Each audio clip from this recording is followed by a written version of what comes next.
So hey guys, welcome back to another video of BTTH and I hope कि तुम लोग बहुत ही ज्यादा अच्छे और मजे में होगे। वीडियो में आगे बढ़ने से पहले कहना चाहूंगी कि अगर इससे पहले का एपिसोड अभी तक चेकआउट नहीं किया है तो पहले जाओ और जाके उसे देख लो, वरना यहाँ तुम्हें कुछ समझ नहीं आने वाला। और अगर तुमने देख लिया है तो बिना किसी देर के आज की इस वीडियो को शुरू करते हैं। सो होमीज, जैसे कि मैं लास्ट एपिसोड में देखा था जहाँ पे शाओयान ने आते साथ यहाँ पर जो सोल होल की मास्टर थी उसे ठिकाने लगा दिया था, लेकिन तभी यहाँ पे हम ब्लड रिवर त्यानसन को देखते हैं जो कि इतने सालों बाद वापस आ चुकी थी और जो कि यहाँ पर आते साथ ही सभी के ब्लड को पूरी तरीके से करप्ट कर देती है, साथ ही उनके अंदर से उनके ब्लड की पावर को भी पूरी तरीके से अब्सॉर्ब करने में लग जाती है। यहाँ पर वो शाओयान को भी करप्ट कर देती है, लेकिन शाओयान अपनी शाओ क्लैन के टैटू पावर का यूज करके खुद को उसके इस अटैक से आजाद कर लेता है। इसी के साथ हमें इन दोनों के बीच में बहुत ही कमाल की बैटल भी देखने को मिलती है, जहाँ पर शाओयान ब्लडी रिवर त्यानसन को बहुत ही अच्छी टक्कर दे रहा था। यहाँ पे हम देखते हैं कि एक मौका ऐसा आता है जहाँ पे शाओयान अपनी एंग्री बुद्धा लोटस टेक्निक का यूज कर देता है, जो कि बहुत ही ज्यादा डिस्ट्रक्टिव होती है। और हम देखते हैं कि उसके इतने पावरफुल अटैक की वजह से ब्लडी रिवर त्यानसन पूरी तरीके से नॉकआउट हो जाती है और फिर वो यहाँ से चली जाती है। और अब आगे सो होमीज, हमारे इस एपिसोड के स्टार्टिंग में हम यहाँ पर शाओयान को अपने बाकी के साथियों के साथ देखते हैं, जहाँ पर वो लोग शाओ को बाकी बच्चों के साथ खेलता हुआ देख रहे थे, जिसके बाद शाओयान शाओ को देखकर कहने लगता है कि ये बच्ची कितनी ज्यादा प्यारी है, हमेशा बस उछल कूद करती रहती है ना। यहाँ पर हम देखते हैं कि ब्रदर ली भी स्माइल करता है कि तभी यहाँ पर शाओ जमीन पे गिरने लगती है, जो देखकर शाओयान को उसकी फिक्र होती है कि तभी शाओ खुद को संभाल लेती है और वो हवा में ही वॉक करना शुरू कर देती है, जो देखकर उसके दोस्त उसकी तारीफ करते हैं। यहाँ पर शाओयान भी ये नजारा देख रहा था, जिसके बाद नेक्स्ट सीन में हम देखते हैं कि यहाँ पर शाओयान कहने लगता है कि ये बच्ची जरूर अभी से ही दाओजोंग लेवल पर है, जिस पर ब्रदर ली आगे कहता है कि हाँ, और साथ ही में शाओ के अंदर बहुत ही ज्यादा पोटेंशियल भी है। यहाँ पे हम देखते हैं कि शाओ यहाँ पर क्वीन मेड्यूसा की तरह एक्ट करना शुरू कर देती है, जिसे देखकर सभी बच्चे उस पर हंसने लगते हैं। कि तभी यहाँ पर क्वीन मेड्यूसा भी आ जाती है, जो कि शाओयान को देखकर कहने लगती है कि शाओयान, तुम्हारा शुक्रिया कि तुमने यहाँ पर आकर सब कुछ मैनेज कर लिया, वरना सोल हॉल ने तो इस बार हमें पूरी तरीके से बर्बाद करने की ठान ही ली थी। साथ ही तुम्हारा शुक्रिया कि तुमने हमारी बच्ची को बचा लिया। यहाँ पर क्वीन मेड्यूसा पास्ट के उन्हीं सीन को याद करना शुरू कर देती है कि कैसे उसकी आंखों के सामने उसकी बेटी के पीछे ये लोग हाथ धोके पड़ देते हैं और ये कुछ नहीं कर पाई थी। जिसके बाद वो खुद के गुस्से पर कंट्रोल करते हुए कहती है कि चाहे जो हो जाए, मुझे जल्द से जल्द और ज्यादा स्ट्रॉन्ग बनना होगा। इसी दौरान हम शाओयान को देखते हैं, जहाँ पर वो आसपास के बच्चों को देखकर कहता है कि ये बच्ची सच में बहुत ही ज्यादा कमाल की है, पर बेचारी को पता ही नहीं कि दाओजोंग लेवल पर होने के बावजूद इसे कैसे यूज किया जाए। तो मैं सोच रहा हूँ कि क्यों ना मैं इसके लिए कुछ पिल्स को बनाऊं ताकि वो अपनी स्ट्रेंथ को और ज्यादा इंप्रूव कर सके। कि तभी यहाँ पर वो अचानक से कहता है कि इससे मुझे एक बात याद आई, आपको पता है मैं घूर येलम में गया था, जहाँ पर मैं हमारे एंसेस्टर शाओ शुआन से मिला था और उन्हीं की हेल्प की मदद से उन्होंने हमारी दाऊदी ब्लड लाइन की आखिरी रेस को मेरे अंदर पास डाउन किया। जो सुनकर यहाँ पर ब्रदर ली भी शॉक्ड हो जाते हैं। वो कहने लगते कि क्या तुम सच में हमारे एंसेस्टर से मिले थे? जिस पर शाओयान अपना सर हाँ में हिलाता है, जिसके बाद वो यहाँ पर आगे कहने लगता है कि सोल पैलेस शाओ फैमिली के मेंबर्स को चुन चुन के पकड़ रही है और अब मुझे समझ आ रहा है कि कहीं ये लोग ये सब कुछ दाऊदी ब्लड लाइन के लिए तो नहीं कर रहे। जिस पर शाओयान कहने लगता है कि हाँ, हो सकता है और इन्होंने ही मेरे फादर को कहीं पर कैप्चर करके रखा है। जिस पर सेकंड ब्रदर कहने लगता है कि क्या तुम सच कह रहे हो? जिस पर शाओयान कहने लगता है कि हाँ, मुझे पूरा यकीन है और चाहे जो हो जाए मैं उन्हें हर हाल में वहाँ से वापस ले आऊंगा। जिससे वह शाओयान अपने हाथ में एक स्क्रोल को बाहर निकालता और बताने लगता है कि ये वो स्क्रोल है जिसमें की 3 mysterious changes of heavenly fire के बारे में लिखा है, जो कि मुझे हमारे एंसेस्टर शाओ शुआन ने दिया था और जैसे कि उन्होंने खुद ही क्रिएट किया है। इसलिए मैं चाहता हूँ कि आप इसकी प्रैक्टिस करें और मुझे यकीन है कि इससे आपकी स्ट्रेंथ पहले से ज्यादा बढ़ जाएगी। साथ ही जो हमारे क्लैन के मेंबर्स हैं उन्हें भी इसके बारे में बहुत कुछ सीखने को मिलेगा, इसलिए मैं चाहता हूँ कि आप सभी लोग इसकी प्रैक्टिस करें। जिसके बाद हम देखते हैं यहाँ पर सेकंड ब्रदर उसे अपने पास रखते हुए कहने लगता है कि हाँ, वाकई में इसमें जो टेक्निक्स लिखी है वो बहुत ही ज्यादा कमाल की है और हमारे ट्राइब के लोगों को इससे बहुत ही ज्यादा हेल्प मिलने वाली है। मैं और ब्रदर ली वैसे भी हमारे क्लैन मेंबर्स के लिए बहुत ही ज्यादा फिक्रमंद हो रहे थे, लेकिन अब लगता है कि इससे हमें बहुत ही ज्यादा हेल्प मिलेगी। इसी दौरान हम देखते हैं कि यहाँ पर शाओयान ब्रदर ली से कहता है कि मैं शाओ फैमिली और बाकी सबकी जिम्मेदारी इस वक्त आपके हाथों में छोड़ रहा हूँ। तभी यहाँ पर एक बंदा दौड़ते हुए आता है और फिर शाओयान को ग्रीट करते हुए कहने लगता है कि अलायंस लीडर, मैं आपसे कुछ कहना चाहता हूँ और वो ये कि जो हमारी मेडिसिन हाउस है उसमें आग लग गई, जिस वजह से हमें हैवी लॉस हुआ है। जो सुनते साथ यहाँ पर शाओयान कहने लगता है कि वो जगह तो वॉर वाले इलाके से बहुत दूर है ना, तो भला वहाँ पे आग कैसे लग सकती है? जिस पर ब्रदर ली और यहाँ पर सेकंड ब्रदर कहने लगते हैं कि लगता है कि यहाँ पर कुछ तो ऐसा है जो कि हमें साफ नजर नहीं आ रहा। जिस पर शाओयान कहने लगता है कि चिंता मत कीजिए, इस मैटर को मैं खुद ही सॉल्व कर लूंगा। इसी के साथ सीन शिफ्ट होता है और हमें मास्टर लियू चेंग को दिखाया जाता है, जहाँ पर उसके सामने उसका एक बंदा आकर कहने लगता है कि मास्टर, यान अलायंस के लोग इस वक्त बहुत ही बुरी इंजरी से सफर कर रहे हैं, तो मेरे ख्याल से हमें उनकी मदद करनी चाहिए, क्योंकि हम भी यान अलायंस का ही एक हिस्सा है। तो इसलिए अब वक्त आ चुका है कि हमें हमारी जिम्मेदारियों को पूरा करना चाहिए और जाकर उनके लिए बहुत ही अच्छे पिल्स को रिफाइन करना चाहिए ताकि इससे उनकी हेल्प हो जाए। जिस पर मास्टर लियू चेंग कहने लगते हैं कि हमारे जो अलायंस लीडर है वो बहुत ही ज्यादा मजेस्टिक है, बस यहाँ पर मुंह उठा के आ गए और आकर ही ऑर्डर देने लगी। जो सुनकर यहाँ पर मास्टर गू भी थोड़े हैरान हो जाते हैं। कि तभी यहाँ पर मास्टर ली चेंग उससे कहने लगता है कि मास्टर गू, मैं आपकी जानकारी के लिए बता दूं कि मैं भी यहाँ पर अपना पूरा बेस्ट दे रहा हूँ, बल्कि मैं अभी भी और भी बेस्ट देना चाहता हूँ, लेकिन आप ही बताइए मैं क्या करूँ? हमारे जो मेडिसिन हाउस है उसमें बहुत ही बड़ी आग लग चुकी है, जिस वजह से हमें हैवी लॉस का सामना करना पड़ा, तो बिना मेडिसिन के मैं पिल्स को कैसे बनाऊं? सामान हमारे पास कम है, साथ ही हमारे पास लोग भी नहीं है, ऊपर से जरा उस ओल्ड मैन को देखो, उसकी तो अपनी हालत इतनी ज्यादा खराब है, वो खुद इतना ज्यादा इंजर्ड है और इसीलिए माफी के साथ कहना चाहूंगा, लेकिन मैं इससे ज्यादा और कुछ नहीं कर सकता। यहाँ पर हम देखते हैं कि वो ओल्ड मैन आगे आते हुए कहने लगता है कि मास्टर लियू चेंग, आखिर आपको मसला किस बात से है? मैं अपना बेस्ट देने की कोशिश कर रहा हूँ और दूसरों को हील करने में लगा हूँ। तभी हम देखते हैं कि यहाँ पर जो मास्टर लियू चेंग का साथी था वो चिल्लाते हुए कहता है कि आखिर तुम्हारी ऐसा कहने की हिम्मत कैसी? आखिर तुम कहना क्या चाहते हो? जिस पर मास्टर लियू चेंग अपनी जगह से खड़ा होकर कहने लगता है कि शायद के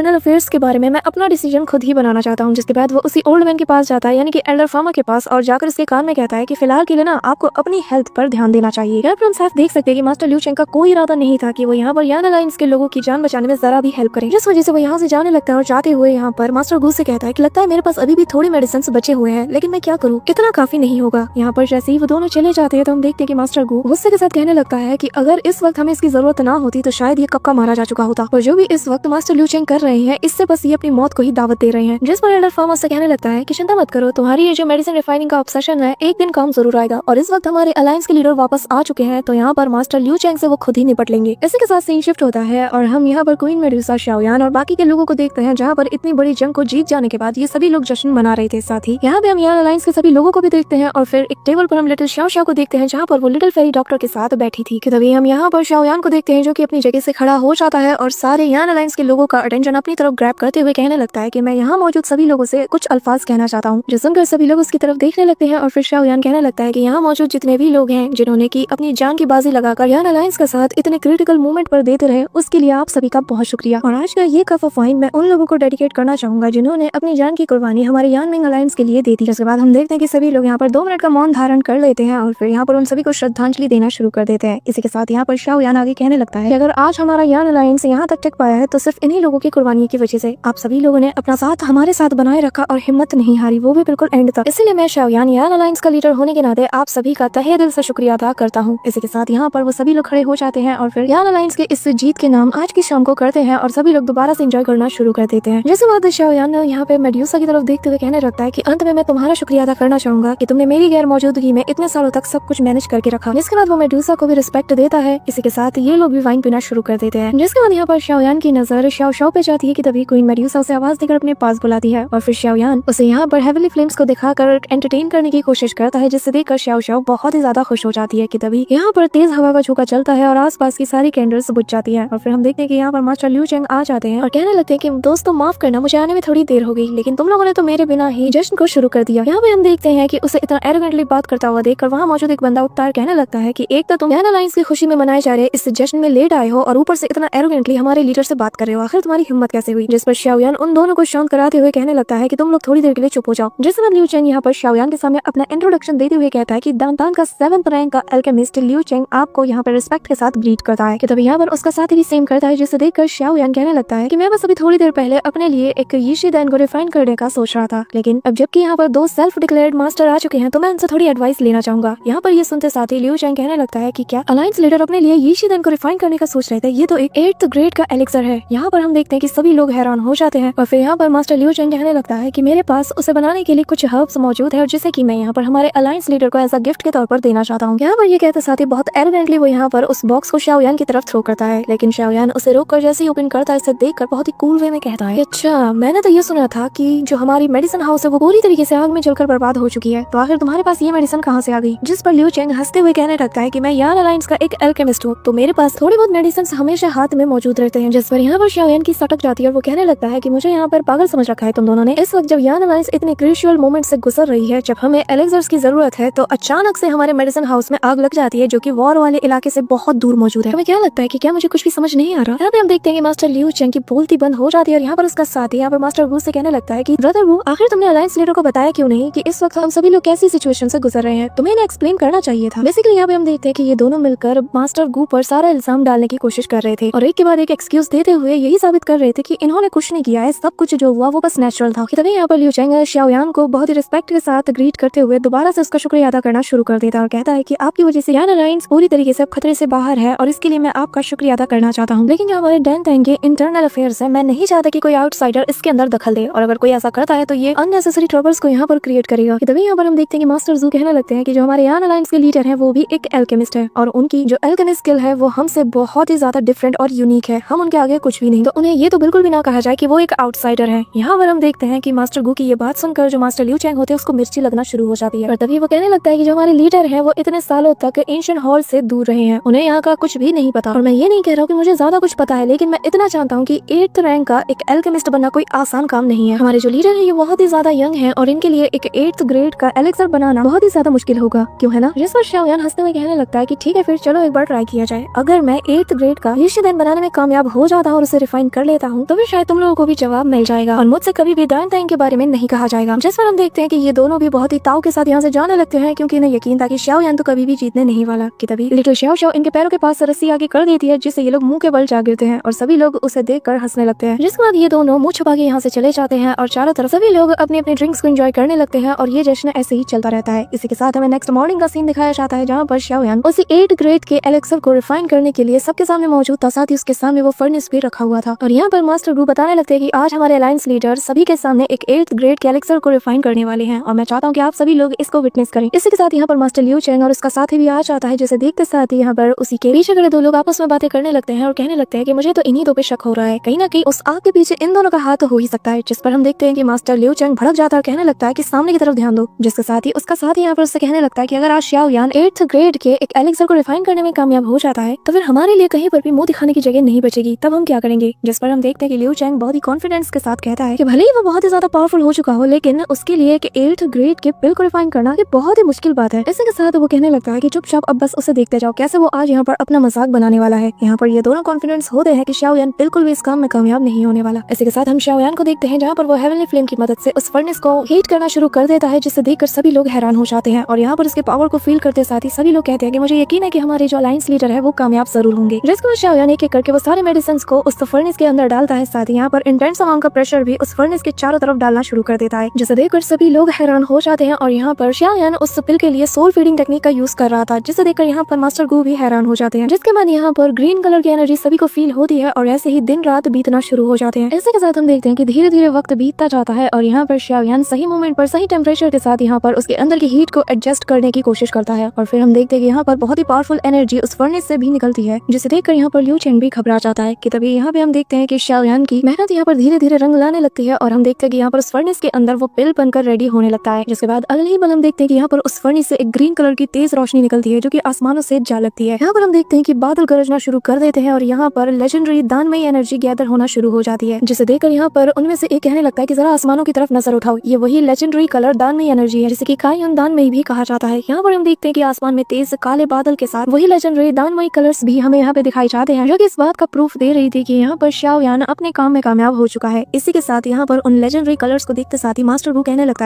है कि मैं कभी भी उनके मुकाम तक नहीं पहुंच पाऊंगा। यहाँ पर हम देखते हैं कि जो लिंग जुआन का साथी होता है वो कहने लगता है कि शाओ यान जीत गया। जिस पर लिंग जुआन कहने लगता है कि 5 कलर थंडर को ऐसे गैदर करना कोई बहुत बड़ी अचीवमेंट नहीं है, तो जरा शांत रहो। जिसके बाद वो थंडर लाइटनिंग तेजी से यहाँ पर जमीन पे गिरने लगती है और शाओ यान के आसपास बहुत ही कड़ाके की बिजली गिर रही थी। कि तभी यहाँ पर शाओ यान उस पिल को उस फर्नेस से बाहर निकालते साथ ही आसमान की तरफ थ्रो कर देता है, जहाँ पर तेजी से वो उस थंडर लाइटनिंग के करीब जाना शुरू कर देती है। यहाँ पर क्वीन मेड्यूसा और शाओ यान के जितने भी साथी थे वो भी इस नजारे को बहुत ही गौर से देख रहे थे। कि तभी यहाँ पर जो लिंग जुआन था वो कहने लगता है कि शाओ यान तुम्हें क्या लगता है ये काम इतना ज्यादा आसान होगा, असली खेल तो अब शुरू होने वाला है। जिसके बाद वो यहाँ पर अपने साथी से कहने लगता है कि हमें यहाँ से जल्द भागना होगा अगर हमें अपनी जिंदगी प्यारी है तो, क्योंकि यहाँ पर बहुत ही जल्द शाओ यान पर अटैक होने वाला है और जिसका फायदा उठाते साथ ही हम लोग गेम में वापस आ जाएंगे। इसी दौरान ये लोग यहाँ से जाने लगते हैं कि तभी हम देखते हैं कि शाओ यान ने यहाँ पर जियामा अंपायर के 5 कलर थंडर ड्रैगन को भी समन कर लिया था, जो कि यहाँ पर आते साथ ही शाओ यान पर अटैक कर देता है, जो देखकर वो स्माइल करता है और इमीडिएटली अपने स्काई डीमन पपिट को आगे ले आता है, जो देखकर यहाँ पर मास्टर लियू चेंग और उसके साथी के तो होश ही उड़ जाते हैं। यहाँ पर हम देखते हैं कि शाओ यान का वो स्काई डीमन पपिट उस 5 कलर थंडर ड्रैगन से बहुत ही बखूबी फाइट करता है और उनके क्लैश से जो इम्पैक्ट यहाँ पर क्रिएट होता है उससे आसपास की पूरी जगह कांप उठती है। यहाँ पे हम देखते हैं कि सभी की आंखें फटी की फटी रह जाती हैं और शाओ यान अपने पपेट के जरिए से उस 5 कलर ड्रैगन को पूरी तरीके से वहाँ से गायब कर देता है, जिससे वहाँ का मौसम पूरी तरीके से साफ हो जाता है। यहाँ पर खिलखिलाती धूप निकलने लगती है, जिसके बाद वहाँ की सारी थंडर एनर्जी को यहाँ पर वो अपने पपेट के जरिए से अब्सॉर्ब कर लेता है और अगले ही पल उस एनर्जी की मदद से यहाँ पर शाओ यान अपने उसी 8th ग्रेड के पिल को पूरी तरीके से रिफाइन कर लेता है और फिर यहाँ पर उसे अपने सक्शन फोर्स की मदद से खींचते हुए सभी के सामने से दिखाना शुरू कर देता है। यहाँ पर ये नजारा देखते साथ ही मास्टर लिंग जुआन और उसके साथी के होश उड़ जाते हैं और वो बस हैरानी के साथ शाओ यान की तरफ देख रहे थे। तभी हम देखते हैं कि शाओ यान यहाँ पर सभी को वो पिल दिखा रहा होता है, जिससे देखकर सभी को अपनी आंखों पर यकीन नहीं होता, लेकिन फिर वो लोग शाओ यान के नारे लगाने शुरू कर देते हैं। जिसके बाद शाओ यान यहाँ पर सभी को शांत कराते हुए कहने लगता है कि पिल हॉल हमारे यान अलायंस का ही एक हिस्सा है और इसमें और बाकी के हॉल्स और डिविजन्स में कोई फर्क नहीं, लेकिन बीते कुछ सालों में यहाँ पर कुछ लोग इतने ज्यादा एरोगेंट हो चुके हैं जो कि बाकी के डिवीजन इवन की यान अलायंस को भी बुरा भला कहने में कोई भी संकोच नहीं कर सकते और ये लोग लगातार ऐसी हरकतें करते रहते हैं जिससे कि हमारा यान अलायंस कमजोर हो जाए। यहाँ पर मास्टर लियू चेंग और उसका साथी दोनों समझ जाते हैं कि यहाँ पर शाओ यान उन्हीं की बात कर रहा था, जिस वजह से जैसे यहाँ पर ये लोग भागने की कोशिश करते हैं तो शाओ यान कहने लगता है कि आज मैं ऐसे लोगों को पिल हॉल से पूरी तरीके से प्योर कर दूंगा और फिर इमीडिएटली इनके सामने जाकर टेलीपोर्ट हो जाता है। जिसके बाद हम देखते हैं कि यहाँ पर जो लियू चेंग का साथी होता है वो कहने लगता है कि शाओ यान तुम भले ही यान अलायंस के लीडर हो, लेकिन तुम ऐसे हमें सबके सामने शर्मिंदा नहीं कर सकते। हमने भी यान अलायंस के लिए बहुत कुछ किया है, बहुत बार उसका साथ दिया है, तो तुम यहाँ पर हमें नीचा दिखाकर अपनी अथॉरिटी को एस्टैब्लिश नहीं कर सकते। जिसके बाद लियू चैंग कहने लगता है कि ठीक है, फिर अगर ऐसी जगह पर हमारी कदर नहीं तो हम भी ऐसी जगह पर नहीं रहना चाहते और ना ही आज के बाद यान अलायंस को सर्व करेंगे। यहाँ पर ये सुनकर शाओयान उन दोनों से कहने लगता है कि तुम्हारी हिम्मत की दाद देनी पड़ेगी कि इतना सब कुछ हो जाने के बाद भी यहाँ पर इतने एरोगेंटली बिहेव कर रहे हो। जिसके बाद वो यहाँ पर क्वीन मेड्यूसा से कहता है कि वाइस अलायंस लीडर, आज यहाँ पर सभी को साबित कर दो कि आखिर इन लोगों ने बीते कुछ सालों में यान अलायंस के लिए क्या क्या किया है। जिसके बाद हम देखते हैं कि मेड्यूसा इमीडिएटली वहाँ से टेलीपोर्ट हो जाती है कि तभी यहाँ पर दो लोग एक बंदे को पकड़ कर ले आते हैं। यहाँ पर वो आते साथ ही कहने लगता है कि प्लीज मुझे माफ कर दो, मैंने तो उस मेडिसिन हाउस को बस इन दोनों के कहने पर ही आग लगाया था, मुझे बस जो कहा गया था मैंने वही किया था, मैंने कुछ भी जानबूझ के नहीं किया। इसी के साथ हम देखते हैं कि मेड्यूसा हवा में टेलीपोर्ट होकर सभी को कहने लगती है कि यहाँ पर लियू चेंग और वू जेंग ये हमारे यान अलायंस के वो गद्दार हैं जो कि सालों से हमारे साथ होकर भी हमारे नहीं थे। ये लोग हमारे यान अलायंस के अगेंस्ट बहुत ही बुरी इंटेंशन रखते हैं और यहाँ पर इनके 3 मेन क्राइम्स को मैं आप सभी के सामने लाना चाहूंगी। जिसके साथ ही वो यहाँ पर स्क्रोल को ओपन करते हुए कहने लगती है कि इनका क्राइम नंबर 1 कि इन्होंने हमारे यान अलायंस को डिसरिस्पेक्ट किया, साथ ही इन्होंने बहुत ज्यादा करप्शन भी किया और उसकी पोजीशन की जो पावर है उसने उसका मिसयूज करते हुए अपने जाती फायदे के लिए काम किया। सीक्रेटली उसने यान अलायंस के लिए बनाए गए उन सारे पिल्स को हमारे दुश्मनों को बेचता रहा और सारा प्रॉफिट्स अपने पास रखा। यहाँ पे हम देखते हैं कि ये सारी बातें सुनकर सभी लोग अब इन दोनों की तरफ मुंह फेरने लगते हैं और यहाँ पर मेड्यूसा बताती है कि इनका क्राइम नंबर 2 इन लोगों ने रूल्स और डिसिप्लिन दोनों को तोड़ा है, लीडर्स के ऑर्डर्स को कभी भी इन लोगों ने फॉलो नहीं किया, इवन की बैटल के टाइम पर ये लोग मैदान छोड़ के भाग गए। और इनका तीसरा और सबसे बड़ा क्राइम, इन लोगों ने यान अलायंस के अंदर ही रेबेलियन इंटेंशंस को जाहिर किया। ये खुद की अपनी ऑर्गेनाइजेशन को यहाँ पे एस्टैब्लिश करना चाहते थे और यान अलायंस के अगेंस्ट ये बुरी इंटेंशन रखते हैं। यहाँ पर ये सारी बातें सुनते साथ ही सभी लोग यहाँ इन दोनों के बारे में चर्चा करना शुरू कर देते हैं। यहाँ पर हम देखते हैं कि लियू चेंग कहने लगता है कि ठीक है, फिर अगर यहाँ पर हमारी कदर नहीं है और तुम लोग हमारे बारे में ऐसा सोचते हो तो हम यहाँ से चले जाते हैं। यहाँ पर फेयरवेल कहते साथ ही वो दोनों जाने लगते हैं और शाओयान इन्हें जाता हुआ देखकर कहता है कि हमारा यान ऑर्गेनाइजेशन कोई लूजर ऑर्गेनाइजेशन नहीं है कि जब मन किया मुंह उठा के यहाँ से चले गए। अगर कोई नेचुरल रीजन देकर यहाँ से जाना चाहता है तो ये नॉर्मल है, लेकिन अगर तुम यान अलायंस के अंदर क्राइम करते हो और ये एक्सक्यूज देकर यहाँ से एस्केप करने की कोशिश करते हो ताकि तुम पनिशमेंट से बच जाओ, तो मैं बता दूं ये तुम्हारी सबसे बड़ी भूल है क्योंकि तुमने यान अलायंस को बहुत ही ज्यादा कमजोर आंका। यहाँ पर ये कहते साथ ही शाओयान उनकी तरफ देखता भी नहीं और अपना हाथ उठाता और सक्शन फोर्स की मदद से उन्हें घसीटते हुए जमीन पे दे मारता है। जिसके बाद शाओयान कहने लगता है कि इतने बड़े बड़े क्राइम करने के बाद तुम आखिर कैसे सोच सकते हो कि तुम यहाँ से जिंदा बाहर चले जाओगे। अगर आज तुम्हें मैंने यहाँ से जाने दिया तो फ्यूचर में कोई भी मेरी रिस्पेक्ट नहीं करेगा, ना ही हमारे यान अलायंस को इतना सीरियसली लेगा। जिस पर हम देखते हैं कि वो दोनों कहने लगते हैं कि हम लोग एक 7th ग्रेड के एल्केमिस्ट है, आखिर आप हमसे चाहते क्या हो। जिस पर शाओयान कहने लगता है कि मैं तुम्हारे साथ वही करना चाहता हूँ जो कि एक गद्दार के साथ किया जाता है। जिसके बाद शाओयान इन्हें एग्जीक्यूट करने की सजा सुना देता है। जिसके बाद उन्हें यहाँ पर सोल्जर्स पकड़ के ले जाने लगते हैं कि तभी यहाँ पर सभी लोग शाओयान के ही नारे लगाने लगते हैं। इसी दौरान यहाँ पर शाओयान के पीछे एक पर्सन आता है और उससे बताने लगता है कि हमने स्पेटियल वर्म होल को पूरी तरीके से रिपेयर कर लिया है और अब ये यूज करने के लायक बन चुका है। So that's it for today guys. I hope कि तुम सबको आज की वीडियो काफी ज्यादा पसंद आई होगी। अगर हाँ तो वीडियो को लाइक करना, चैनल पे नए हो तो सब्सक्राइब करना। तो मिलते हैं नेक्स्ट वीडियो में, तब तक के लिए बाय।